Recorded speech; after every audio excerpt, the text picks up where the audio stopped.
नमस्कार दोस्तों, एक बार फिर से आपका ज्ञान सागर में स्वागत है। आज की वीडियो में हम लोग एसकेएमयू सेमेस्टर 3 हिंदी मेजर पेपर 4 का इम्पोर्टेंट क्वेश्चन आंसर देखेंगे। सबसे पहले मैं आपको हिंदी का सिलेबस दिखाऊंगा कि आखिर सेमेस्टर 3 में मेजर पेपर 4 में आपको क्या पढ़ना है, ठीक है। उसके बाद मैं इम्पोर्टेंट क्वेश्चन बताऊंगा जो सीधे आपके एग्जाम में आएगा। तो चलते हम लोग सबसे पहले सिलेबस को देख लेते हैं, ठीक है। तो देखिए, सेमेस्टर 3 में एसकेएमयू सेमेस्टर 3 में हिंदी मेजर पेपर 4 में आपको क्या पढ़ना है? हिंदी, कथा, साहित्य, कहानी और उपन्यास, यही आपका सिलेबस है। तो इसमें कौन-कौन से यूनिट दिया हुआ है और क्या-क्या पढ़ना है, यहाँ पर आप लोग एक बार देख लीजिए। तो जो मेजर पेपर 4 है, इसमें मात्र आपको 3 यूनिट पढ़ना है। कितना यूनिट पढ़ना है? 3 यूनिट। देखिए आप लोग यहाँ पर फर्स्ट यूनिट यहाँ पर दिया हुआ है हिंदी कहानी एवं उपन्यास का उद्भव और विकास। क्या दिया हुआ है फर्स्ट यूनिट में? हिंदी कहानी एवं हिंदी उपन्यास का उद्भव और विकास। दूसरा यूनिट आप लोग देखिए, दूसरा यूनिट में आपको पढ़ना है उपन्यास, जिसमें पहला है कितने पाकिस्तान, जो कमलेश्वर के द्वारा लिखा गया है। और जो सेकंड पॉइंट है, इसमें लिखा है मानस का हंस, जो अमृतलाल नागर के द्वारा लिखा गया है। तो सेकंड यूनिट में आपको पढ़ना है उपन्यास, कितने पाकिस्तान और मानस का हंस। जो थर्ड यूनिट है, थर्ड यूनिट में आपको क्या पढ़ना है, यहाँ पर आप लोग देखिए। थर्ड यूनिट में आपको पढ़ना है दुनिया का अनमोल रत्न, जो प्रेमचंद्र के द्वारा लिखा गया है। मतलब थर्ड यूनिट में आपको कहानी पढ़ना है। दूसरा है परिंदे, जो निर्मल वर्मा के द्वारा लिखा गया है। थर्ड में है उसने कहा था, जो चंद्रधर शर्मा गुलेरी द्वारा लिखा गया है। फोर्थ में है कोसी का घटवार, जो शेखर जोशी के द्वारा लिखा गया है। 5 नंबर में है चीफ की दावत। और 6 नंबर में है तीसरी कसम, जो फणीश्वर नाथ रेणु के द्वारा लिखा गया है। 7वां में है शरणदाता अयज्ञ, अयज्ञ के द्वारा लिखा गया है। और 8 नंबर में है दिल्ली में एक मौत, जो कमलेश्वर के द्वारा लिखा गया है। तो यही सब आपको पढ़ना है, ठीक है। 3 यूनिट यहाँ पर दिया हुआ, देख लीजिए आप लोग एक बार फिर से अच्छी तरह से। तो यही आपको पढ़ना है। अब हम लोग इससे रिलेटेड हम लोग इम्पोर्टेंट क्वेश्चन देखते हैं। 1 नंबर वाले प्रश्न को भी देखेंगे, लॉन्ग क्वेश्चन भी देखेंगे, ठीक है। और सारे क्वेश्चन को आपको पढ़ लेना है, इससे बाहर आपके एग्जाम में नहीं आएगा, ठीक है। तो देखते हैं हम लोग क्वेश्चन को।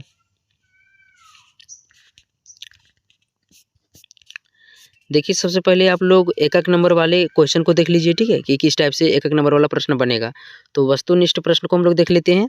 देखिए, पहला क्वेश्चन है हिंदी कहानी का प्रारंभ किसे माना जाता है? मतलब हिंदी कहानी का प्रारंभ कहाँ से हुआ था, किसने इसकी शुरुआत की थी? तो यहाँ देखिए आप लोग, हिंदी कहानी का प्रारंभ भारतेंदु हरिश्चंद्र से माना जाता है, किंतु इसे सशक्त रूप से प्रेमचंद्र ने स्थापित किया। हिंदी कहानी का प्रारंभ कहाँ से माना जाता है? तो भारतेंदु हरिश्चंद्र के द्वारा किया गया था। लेकिन इसको विख्यात किसने किया, प्रसिद्धि किसने दिलाया? तो प्रेमचंद्र ने, ठीक है। नेक्स्ट देखिए आप लोग, सेकंड क्वेश्चन यहाँ पर दिया हुआ है, प्रेमचंद की कहानी दुनिया का अनमोल रत्न का मुख्य विषय क्या है? जो दुनिया का अनमोल अनमोल रत्न है, यह प्रेमचंद के द्वारा लिखा गया है। इसका मुख्य विषय क्या है, यहाँ पर देखिए आप लोग। तो इस कहानी का मुख्य विषय मानवता का सच्चा मूल्य और निस्वार्थ भाव की महानता है।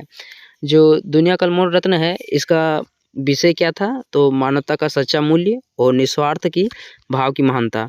नेक्स्ट देखिए, थर्ड क्वेश्चन यहाँ पर दिया हुआ है, कितने पाकिस्तान उपन्यास के लेखक कौन है? तो इसका आंसर हो जाएगा कमलेश्वर। कितने पाकिस्तान उपन्यास के लेखक कौन है? कमलेश्वर। मैंने आपको बताया था। 4 नंबर का क्वेश्चन देखिए, मानस का हंस उपन्यास किस कवि के जीवन पर आधारित है? तो इसका आंसर हो जाएगा तुलसीदास। मानस का हंस उपन्यास किस कवि के जीवन पर आधारित है? तुलसीदास। अगला देखते हैं हम लोग। 5th नंबर का क्वेश्चन है, उसने कहा था कहानी के लेखक कौन है? उसने कहा था कहानी के लेखक कौन है? तो चंद्रधर शर्मा गुलेरी। उसने कहा था, इस कहानी के लेखक कौन है? चंद्रधर शर्मा गुलेरी। लेखक से प्रश्न बन सकता है, इसलिए सारे प्रश्न को ले लिए हैं, ठीक है। नेक्स्ट देखिए, छठा प्रश्न है, परिंदे कहानी के लेखक कौन है? तो इसका आंसर हो जाएगा निर्मल वर्मा। जो परिंदे हैं, ये कहानी के लेखक कौन है? निर्मल वर्मा है। इस कहानी में आंदोलन के प्रमुख प्रतिनिधित्व के बारे में चर्चा किया गया है। अगला है 7 नंबर का क्वेश्चन देखिए, कोसी का घटवार, कोसी का घटवार कहानी का प्रमुख पात्र कौन है? तो कोसी का घटवारनी है, जो ग्रामीण नारी के संघर्ष और संवेदना की प्रतीक है। मतलब इसका पात्र कौन है? तो जो कोसी का घटवार है, इसमें प्रमुख पात्र घटवारनी है, ठीक है। घटवार और घटवारनी से संबंधित यह कहानी लिखा गया है, जिसमें नारी, ग्रामीण नारी जो होता है, महिलाएं होती है, उसके संघर्ष और संवेदना की मतलब वर्णन किया गया है, ठीक है। देखिए 8 नंबर का क्वेश्चन, 8 नंबर का क्वेश्चन है, चीफ की दावत कहानी में किस सामाजिक समस्या का चित्रण है? तो चीफ की दावत, चीफ की दावत इसमें क्या है सामाजिक समस्या? इसमें समाज के उच्च वर्ग की दिखाव भरी प्रवृत्ति और मूल्यहीनता का व्यंग्यात्मक चित्रण किया गया है। ठीक है, देख लीजिएगा छिप की दावत किसने लिखा, अभी हम लोग देखेंगे थोड़ा। अभी नेक्स्ट देखते हैं अभी हम लोग। अगला देखिए, नेक्स्ट क्वेश्चन यहाँ पर दिया हुआ है, तीसरी कसम कहानी किस लेखक की रचना है? तो यह फणीश्वर नाथ रेणु की है। तीसरी कसम कहानी किस लेखक की है? तो फणीश्वर नाथ रेणु की। नेक्स्ट देखिए, 10 नंबर का क्वेश्चन है, शरणादाता कहानी के लेखक कौन है? तो इसका आंसर हो जाएगा अयज्ञ। शरणादाता कहानी के लेखक कौन है? अयज्ञ। नेक्स्ट है, दिल्ली में एक मौत कहानी किस लेखक की है? तो इसका आंसर हो जाएगा कमलेश्वर। दिल्ली में एक मौत कहानी के लेखक कौन है? कमलेश्वर। अगला क्वेश्चन है, कितने पाकिस्तान उपन्यास किस ऐतिहासिक घटना से जुड़ा है? तो यह उपन्यास भारत के विभाजन और सांप्रदायिकता की पृष्ठभूमि पर लिखा गया है। मतलब कितने पाकिस्तान मतलब एक तरह से जो भारत का टुकड़ा हुआ था, ठीक है, तो भारत से ही टुकड़ा होकर के पाकिस्तान बना था, तो और भारत का कितना टुकड़ा किया जाएगा, मतलब और कितने पाकिस्तान बनाया जाएगा, ठीक है, उसी उद्देश्य से कितने पाकिस्तान नामक उपन्यास लिखा गया है। ठीक है, अगला देखिए, मानस का हंस उपन्यास का प्रमुख पात्र कौन है? तो इसका आंसर हो जाएगा तुलसीदास। मानस का हंस उपन्यास का प्रमुख पात्र कौन है? तुलसीदास। नेक्स्ट देखिए, 14 नंबर का क्वेश्चन है, उसने कहा था कहानी का प्रमुख विषय क्या है? इस कहानी का विषय क्या है? प्रेम, त्याग और कर्तव्य की मर्यादा। उसने कहा था, इसका प्रमुख विषय क्या है? मतलब जो ये कहानी है इसका प्रमुख विषय क्या है? तो प्रेम है, त्याग है और कर्तव्य की मर्यादा है। नेक्स्ट देखिए, 15 नंबर का क्वेश्चन है, निर्मल वर्मा की परिंदे कहानी किस आंदोलन से जुड़ी है? मतलब निर्मल वर्मा के द्वारा परिंदे नामक कहानी लिखा गया है, तो ये किस आंदोलन से जुड़ा है? तो यह कहानी नई कहानी आंदोलन से संबंधित है। नई कहानी आंदोलन से संबंधित है।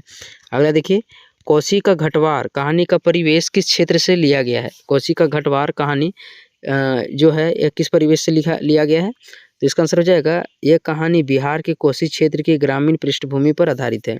कोसी का घटवार जो है, कोसी नदी कहाँ पर है? अधिकतर जो है ना ये बिहार पर है, तो बिहार का जो ग्रामीण क्षेत्र होता है कोसी का क्षेत्र, वहीं की ग्रामीण पृष्ठभूमि का वर्णन किया गया है। 17 नंबर का क्वेश्चन है, चिफ की दावत कहानी में मुख्य पात्र कौन है? तो यहाँ पर देखिए आप लोग, मुख्य पात्र कौन है? चिफ है और उसके आसपास घूमता समाज है जो आडंबर से भरा है। चिफ की दावत में मुख्य पात्र कौन है? चिफ है और उसके आसपास घूमता समाज है जो आडंबर से भरा हुआ है। ठीक है, आडंबर कहने का मतलब क्या है? एक तरह से बुराइयों में फैला हुआ है, ठीक है, अंधविश्वास में डूबा हुआ है। अगला यहाँ पर दिया हुआ है, तीसरी कसम कहानी का मुख्य विषय क्या है? तो इसमें गांव शहर के जीवन, प्रेम और लोक संस्कृति की गहराई को दर्शाया गया है। तीसरी कसम कहानी का मुख्य विषय क्या है? इसमें गांव शहर के जीवन, प्रेम और लोक संस्कृति की गहराई को दर्शाया गया है। ठीक है, नेक्स्ट यहाँ पर दिया हुआ है, शरणदाता कहानी में लेखक किस मानवीय मूल्य की ओर संकेत करते हैं? तो शरणदाता इसमें क्या करता है? मानवीय करुणा, साहस और आत्मबल की अभिव्यक्ति दिखाई देती है। जो शरणदाता है इसमें क्या हुआ है? मानवीय करुणा, साहस और आत्मबल की ओर, मतलब इसमें ज़्यादा संकेत दिया गया है। ठीक है, नेक्स्ट देखिए, अगला क्वेश्चन यहाँ पर दिया हुआ है, दिल्ली में एक मौत कहानी का मुख्य भाव क्या है? तो क्या होता है? इसमें महानगरीय जीवन की संवेदनहीनता और अकेलेपन का यथार्थ चित्रण है। अभी हम लोग सभी कहानी को जितना भी हम लोग देखें, अभी एक एक करके हम लोग विस्तार से भी समझेंगे। ठीक है, उससे पहले मात्र आपको 60 रुपया में 4 साल का, ठीक है, जितना भी नोट्स यहाँ पर वीडियो में मिलेगा आपका फ्री में आपको मिल जाएगा। तो ऐप आप लोग डाउनलोड कर लीजिएगा, वहाँ पर आपको आज 4 साल का एकदम पूरा अच्छी तरह से जितना भी नोट्स PDF होगा, वीडियो होगा, सारा आपको ऐप में मिलेगा। ठीक है, तो 60 रुपया ज़्यादा नहीं होता है। आप लोग ऐप जो होता है उसको डाउनलोड कर लीजिएगा। ठीक है, आगे देखिए, अब हम लोग क्या करेंगे? अब हम लोग क्वेश्चन को देखेंगे। ठीक है, इंपॉर्टेंट क्वेश्चन जो सीधे आपके एग्जाम में आने वाला है। देखिए यहाँ पर फर्स्ट क्वेश्चन है, हिंदी कहानी के विकास की प्रमुख विशेषताएं लिखिए। तो ये इंपॉर्टेंट क्वेश्चन है, क्वेश्चन को आप लोगों को नोट कर लेना है। जितना भी मैं आपको क्वेश्चन बताऊंगा यही सभी क्वेश्चन आपके एग्जाम में देखने को मिलेगा। ठीक है, देखिए आप लोग यहाँ पर, हिंदी कहानी का विकास भारतेंदु युग से प्रारंभ होता है। प्रेमचंद्र, अज्ञे, निर्मल वर्मा, कमलेश्वर आदि तक पहुँचा। मतलब जो हिंदी विकास की जो था, इसकी शुरुआत भारतेंदु युग से माना जाता है। ठीक है, हरिश्चंद्र जो भारतेंदु हरिश्चंद्र है, इन्होंने ही हिंदी कहानी की शुरुआत किया था सर्वप्रथम। उसके बाद धीरे धीरे प्रेमचंद्र आया, फिर अयज्ञ, निर्मल वर्मा, कमलेश्वर, ये सभी ने क्या किया?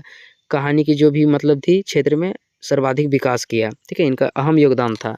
आगे देखिए, प्रारंभिक कहानियाँ में उपदेश और आदर्श की भावना होती थी। मतलब जो भी प्रारंभिक कहानी होती थी उसमें कोई न कोई उपदेश होता था और उसमें आदर्श की प्रधानता होती थी। ठीक है, आगे देखिए, प्रेमचंद्र ने कहानी को सामाजिक यथार्थ और मानवीय संवेदना से जोड़ा। प्रेमचंद्र की जितने भी कहानी है लगभग समाज की सच्ची घटनाओं से प्रेरित है। ठीक है, नेक्स्ट देखिए, स्वतंत्रता के बाद कहानी में मनोवैज्ञानिक गहराई, अस्तित्ववादी दृष्टिकोण और व्यक्ति का अकेलेपन का चित्रण हुआ। नई कहानी आंदोलन के तहत निर्मल वर्मा, मोहन राकेश और राजेंद्र यादव ने मनुष्य के भीतरी द्वंद्व को केंद्र में रखा। इस प्रकार हिंदी कहानी लोक जीवन में आरंभ होकर आधुनिक जीवन के गहरे यथार्थ तक पहुंच गई। कहने का मतलब है कि जो हिंदी कहानी है यह भारतेंदु हरिश्चंद्र युग से प्रारंभ हुआ, लेकिन धीरे धीरे इसमें और भी लेखक जुड़ते गए, जैसे प्रेमचंद्र हो गए। ठीक है, और भी बहुत सारे लेखक थे जिन्होंने हिंदी कहानी के विकास में अपना महत्वपूर्ण योगदान दिया। ठीक है, तो इस तरह से आपको लिखना है। शॉर्ट में यहाँ पर दिया हुआ है, लेकिन आप लोग क्वेश्चन को सर्च करके देखिएगा और ऐप डाउनलोड कर लीजिएगा, वहाँ पर आप लोग अच्छी तरह से इसको पढ़ सकते हैं। ठीक, देखिए आप सेकंड क्वेश्चन यहाँ पर दिया हुआ है, प्रेमचंद की कहानी दुनिया का अनमोल रत्न का सार लिखिए। तो इसी टाइप के क्वेश्चन आएगा कि जो दुनिया का अनमोल रत्न है यह किसके द्वारा लिखा गया है, तो प्रेमचंद के द्वारा लिखा गया है। इसका सार क्या है, इसका उद्देश्य क्या है, इसका महत्व क्या है, विशेषताएं बताएं, यही क्वेश्चन रहता है। तो देखिए आप लोग कैसे लिखना है आपको। यह कहानी प्रेमचंद की नैतिक और मानवीय दृष्टि को प्रकट करती है। कहानी में राजा अपने मंत्री से पूछता है कि दुनिया का सबसे अनमोल रत्न क्या है। देखिए मैं आपको यहाँ पर बताता हूँ, जो प्रेमचंद की ये कहानी है दुनिया का अनमोल रत्न, इसमें राजा टाइप का क्वेश्चन होता है। ठीक है, जैसे राजा एक था राजा, एक था मंत्री, ऐसे टाइप का कहानी लिखा गया है। जिसमें क्या होता है, राजा प्रश्न पूछता है, जो भी उसके मंत्री होते हैं, जो भी उसके और भी सेवक होते हैं, उससे क्या करता है, प्रश्न पूछता है कि दुनिया का सबसे अनमोल रत्न क्या है, हमको बताइए। तो जितने भी दरबार में लोग होते हैं सभी के द्वारा प्रस्तुत किए जाते हैं, मतलब अपना अपना सब कोई तथ्य रखते हैं, जवाब देते हैं। अंत में एक बूढ़ा आदमी आता है और बोलता है कि दुनिया का सबसे अनमोल रत्न मानवता है। इसको सुन करके राजा बहुत खुश हो जाता है। ठीक है, आगे देखिए, प्रेमचंद्र इस कहानी के माध्यम से संदेश देते हैं कि असली मूल्य सोने चांदी का नहीं बल्कि इंसानियत का होता है। यह कहानी आज भी नैतिकता और करुणा का उत्कृष्ट उदाहरण है। तो समझ गए होंगे आप लोग कि जो राजा होता है इसमें दुनिया का अनमोल रत्न पूछता है, मानवता बताता है, तो यही संदेश देते हैं कि जो प्रेमचंद्र है कि जो कितना मानवता है, लोगों में कितना मानवता है, उसी को दिखाने के लिए कहानी लिखा गया है। ठीक है, तो इसको भी समझ गए होंगे। ये क्वेश्चन को आप लोगों को नोट कर लेना है इसको। ठीक है, प्रेमचंद की कहानी दुनिया का अनमोल रत्न। अगला देखिए आप लोग, अगला देखिए दिया हुआ है, कमलेश्वर के कितने पाकिस्तान उपन्यास का केंद्रीय विचार क्या है। मतलब कितने पाकिस्तान या किसके द्वारा लिखा गया है, तो कमलेश्वर के द्वारा लिखा गया है, एक प्रकार का उपन्यास है। तो यहाँ देखिए, इसका मैं शॉर्ट में आपको बता देता हूँ। जो कमलेश्वर है इन्होंने कितने पाकिस्तान नामक उपन्यास लिखा है। इसमें बताया गया कि जो भारत का टुकड़ा हुआ है, ठीक है, आखिर और कितने टुकड़ा किया गया। एक तो पाकिस्तान यहाँ पर बन गया था, उसके बाद फिर बांग्लादेश बन गया, और भी बहुत सारे जो है, ठीक है, कभी न कभी नेपाल भी थे और भूटान भी था, कभी न कभी क्या थे, भारत का ही हिस्सा था। तो जब पाकिस्तान बना, बांग्लादेश बना, तो इसी के मतलब उद्देश्य से कहानी लिखा गया, कमलेश्वर के द्वारा उपन्यास लिखा गया कि इन्होंने बताया कि और भी भारत को आपको कितना टुकड़ा करना है। आपने पाकिस्तान बना दिया, बांग्लादेश बना दिया, और जैसे आज का हालत है लगता है कि और भी टुकड़ा हो जाए। ठीक है, ऐसा हालत बना दिया अभी देश का। तो उसी के उद्देश्य से यह उपन्यास लिखा गया है। यहाँ पर आप लोग देखिए, कितने पाकिस्तान उपन्यास में लेखक ने इतिहास, धर्म और राजनीति के नाम से हुए विभाजनों की गहराई से पड़ताल की है। उपन्यास का कथ्य यह बताता है कि भारत, पाकिस्तान, बांग्लादेश जैसे विभाजन केवल भौगोलिक नहीं बल्कि मानसिक भी है। इसमें लेखक ने इतिहास को अदालत की तरह प्रस्तुत किया है, जहां धर्म, राजनीतिक और मनुष्य के अपराधों का मूल्यांकन होता है। तो समझ गए होंगे आप लोग, जो भारत का विभाजन हुआ है उसी के उद्देश्य से, और कितने टुकड़े होंगे भारत का, कमलेश्वर का यही उद्देश्य है। ठीक है, मतलब बताया गया है कि जो यह विभाजन हुआ था, क्या यह एक प्रकार का भौगोलिक विभाजन था? नहीं, एक प्रकार का मानसिक विभाजन था। लोगों ने इसको ज़बरदस्ती करवा दिया। ठीक है, देखिए आगे लिखा हुआ, आज के समय में भी सांप्रदायिकता के विरुद्ध एक सशक्त आवाज़ है। तो इस टाइप से यहाँ पर लिखा हुआ है, तो इसको देख लीजिएगा। नेक्स्ट देखते हैं हम लोग। देखिए 4 नंबर का क्वेश्चन यहाँ पर दिया हुआ है, अमृतलाल नागर के मानस का हंस उपन्यास का उद्देश्य क्या है। अमृतलाल नागर के द्वारा मानस का हंस नामक उपन्यास लिखा गया है। इसमें इसका क्या उद्देश्य है, इसको देखते हैं हम लोग। मानस का हंस तुलसीदास के जीवन पर आधारित है। मानस का हंस किसके जीवन पर आधारित है? तुलसीदास के जीवन पर आधारित है। ऐतिहासिक और अध्यात्म उपन्यास है। इसमें लेखक ने तुलसीदास के जीवन, संघर्ष, भक्ति, समाज के प्रति समर्पण का यथार्थ चित्रण किया है। तुलसीदास को समाज ने कई बार अस्वीकार किया, परंतु उन्होंने भक्ति और आस्था के मार्ग को नहीं छोड़ा। इस उपन्यास का उद्देश्य क्या है? जीवन में भक्ति है, नैतिकता है और सहिष्णुता के महत्व को पुनः जागृत करना है। तो आप लोग एक बार पढ़िएगा खुद से क्वेश्चन को, नहीं तो समझ जाइएगा, ठीक है। तो अमृतलाल नागर के द्वारा मानस का हंस उपन्यास लिखा गया है, जो तुलसीदास के जीवन संघर्ष पर आधारित है। नेक्स्ट देखिए 5 नंबर का क्वेश्चन है, चंद्रधर शर्मा गुलेरी की कहानी उसने कहा था की विशेषता बताइए। उसने कहा था यह चंद्रधर शर्मा गुलेरी के द्वारा लिखा गया है, एक कहानी है, तो इसका क्या उद्देश्य है, विशेषता है, इसको बताना है। देखिए क्वेश्चन को आप लोग यहाँ पर आंसर को, यह हिंदी की पहली आधुनिक वैज्ञानिक मनोवैज्ञानिक कहानी मानी जाती है। इसमें प्रेम, कर्तव्य, बलिदान का अनोखा संगम है। कहानी का नाटक लेटू, जिसे लहना सिंह के नाम से भी जाना जाता है, अपने बचपन के प्रेम के प्रति आजीवन निष्ठावान रहता है। युद्ध के मैदान में जब उसे अपने बचपन की प्रेयसी का पति मिलता है तो वह उसके प्राणों की रक्षा के लिए स्वयं बलिदान दे देता है। यह कहानी भारतीय संस्कृति में निष्ठा और त्याग के आदर्श को उजागर करती है। तो यहाँ पर मैं आपको एक बार फिर से बता देता हूँ। उसने कहा था, जो यह कहानी है गुलेरी, चंद्रधर शर्मा गुलेरी के द्वारा लिखा गया है। इसमें क्या होता है, जो लेखक है चंद्रधर शर्मा गुलेरी, इसका बचपन का एक क्या होता है, बचपन का एक इसका मतलब एक प्रेमी होता है, ठीक है, गर्लफ्रेंड होता है, उसी का जब शादी हो जाता है, उसका पति जो रहता है, तो युद्ध के मैदान में वो उसकी रक्षा करते हुए मर जाता है, ठीक है। तो उसी पर आधारित यह कहानी है कि जो लहना सिंह था बचपन के प्यार के प्रति क्या करता है अपना बलिदान दे देता है उसके पति की रक्षा करने के लिए। आप लोग समझ गए होंगे, बचपन में प्यार करता था लेकिन शादी हो गया, उसके बाद उसकी रक्षा, जो उसका पति था युद्ध के मैदान में उसका रक्षा कर रहा था, ठीक है। आगे देखिए नेक्स्ट यहाँ पर दिया हुआ है, निर्मल वर्मा की कहानी परिंदे का सारांश लिखिए। निर्मल वर्मा की कहानी परिंदे का सारांश हम लोग देखते हैं। यह कहानी नई कहानी आंदोलन की प्रतिनिधि रचना है। इसमें आधुनिक मनुष्य के अकेलेपन, असुरक्षा, संबंधों की जटिलता को दर्शाया गया है। कहानी के पात्र अपने अंदर की खालीपन से जूझते हैं। परिंदे में पक्षियों की उड़ान प्रतीक बनती है। किसके प्रतीक बनती है? तो स्वतंत्रता और तलाश की। यहाँ पर हम लोग समझते हैं जो निर्मल वर्मा की कहानी परिंदे है, इसका सारांश क्या है? तो जो ये कहानी है नई कहानी आंदोलन का प्रतिनिधि करता है, ठीक है। इसमें क्या है, मनुष्य के अकेलेपन, असुरक्षा और संबंधों की जटिलता को दर्शाया गया है। इसमें जो परिंदे होते हैं, जो पक्षियों की उड़ान होता है, स्वतंत्रता और तलाश का प्रतीक माना जाता है। निर्मल वर्मा ने भाषा में गहन संवेदना और मनोवैज्ञानिक गहराई पैदा की है। तो इसको आप लोग खुद पढ़ना है आपको एक बार, ठीक है। जो भी यहाँ पर क्वेश्चन दिया हुआ है इसको एक बार अच्छी तरह से पढ़ लेना है, इसी से रिलेटेड आएगा आपके एग्जाम में। देखिए आप लोग, कोसी का घटवार कहानी में ग्रामीण जीवन का चित्रण कैसे हुआ है, तो इसको हम लोग समझते हैं। इस कहानी में शेखर जोशी ने बिहार के कोसी क्षेत्र की लोक संस्कृति, नारी की मजबूरी और श्रमजीवी वर्ग के जीवन का यथार्थ चित्रण किया है। घटवारनी का जीवन समाज में स्त्री की असमान स्थिति और उसके संघर्ष को उजागर करता है।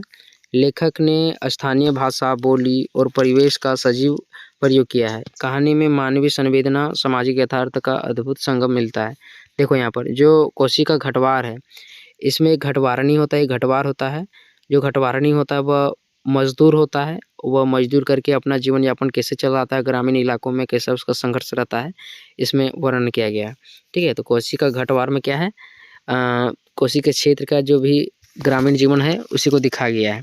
नेक्स्ट देखिए आप लोग, 8 नंबर का क्वेश्चन यहाँ पर दिया हुआ है, चीफ की दावत कहानी में किस विडंबना का चित्रण किया गया है। तो यहाँ पर हम लोग देखते हैं, भीष्म साहनी की यह कहानी भारतीय मध्यम वर्ग के दिखावे और पाखंड पर तीखा व्यंग्य करती है। चीफ की दावत के बहाने लेखक ने समाज में फैले असमानता, पद लोलुपता और आडंबर का चित्रण किया है। पात्र अपनी असलियत छिपाकर ऊंचे पद वालों की खुशामद में लगे हैं। यह कहानी सामाजिक, नैतिक और पतन पर गहरा प्रहार करती है। देखिए यहाँ पर मैं बताता हूँ आपको, जो भीष्म साहनी है, ठीक है, चीफ की दावत यह भीष्म साहनी के द्वारा लिखा गया है। इसमें मध्यम वर्गों के द्वारा जो पाखंड है, जो मजदूर वर्ग होते हैं उस पर किस प्रकार से मतलब एक तरह से दबा के रखा जाता है उसको बताया गया है।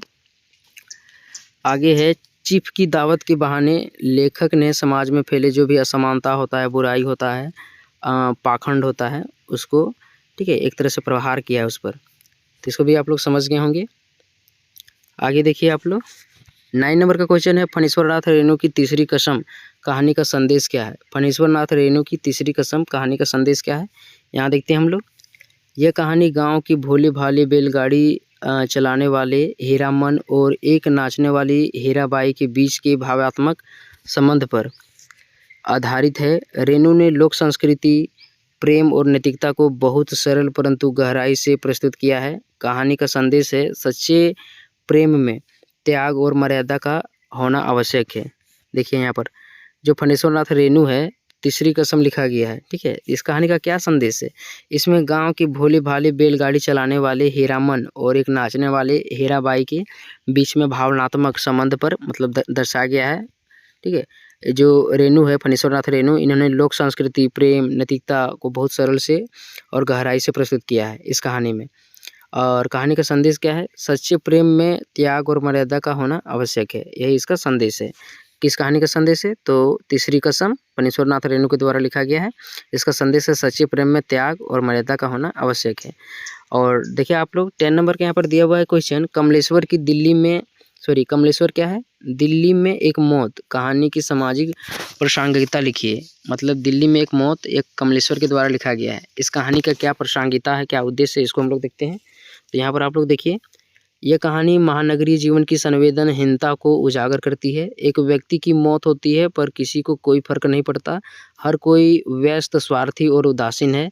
कमलेश्वर यहाँ आधुनिक मनुष्य के अकेलेपन, मानवीय मूल्यों के पतन को दिखाते हैं। यह कहानी आज के शहरी समाज की त्रासदी का सटीक चित्रण करती है। देखिए आप लोग, जब कोई गांव में डेथ हो जाता है तो आसपास के जितने भी लोग होते हैं सभी कोई आ जाएंगे, ठीक है। और हम लोग भी देखते हैं कि भीड़ लग जाता है पूरा, सभी कोई मतलब आंसू बहाने लगते हैं। लेकिन जो कमलेश्वर है, ठीक है, इन्होंने दिल्ली में एक मौत ऐसा एक कहानी लिखा है। इसमें दिखाया गया है कि एक व्यक्ति का मौत हो जाता है जिसमें सभी जो व्यक्ति होते हैं व्यस्त होते हैं, स्वार्थी होता है, उदासीन होता है, अपने से मतलब रखता है।